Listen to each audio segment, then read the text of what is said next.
2000 ஆண்டுகளுக்கு முற்பட்ட சங்க காலத்தைச் சார்ந்த தொல்பொருட்கள் திருவண்ணாமலை மாவட்டம் வெண்பாக்கத்தை அடுத்துள்ள அழிவிடைதாங்கி என்கின்ற ஊரில் கண்டுபிடிக்கப்பட்டுள்ளன.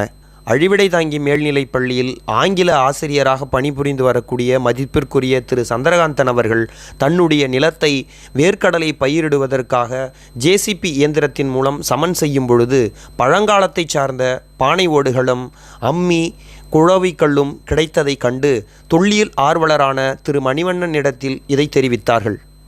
தொல்லியல் ஆர்வலர் திரு மணிவண்ணன் அவர்கள் இந்த பகுதியை ஆகஸ்ட் மாதம் 2ஆம் தேதியன்றும் 8ஆம் தேதியன்றும் மேற்பரப்பு கள ஆய்வில் ஈடுபட்ட பொழுது அந்த பகுதியிலிருந்து பலவிதமான சங்ககால பொருட்களை கண்டெடுத்தார். அவற்றில் சங்ககாலத்திற்கே சிறப்பானதாக கருதப்படக்கூடிய கருப்பு சிவப்பு வகை பானை ஓடுகளும் நெசவு தொழிலுக்கு பயன்படுத்தப்படும் தக்களிகளில் வட்ட வடிவிலான தக்களி ஒன்றும் கூம்பு வடிவிலான தக்களி ஒன்றும் விளையாடுவதற்கு சங்ககாலத்தில் பயன்படுத்தப்பட்ட வட்ட சில்லுகள் 2ம் மிகச்சிறிய அளவிலான இரும்பினால் செய்யப்பட்ட ஒரு குடுவையும் கண்டெடுக்கப்பட்டது.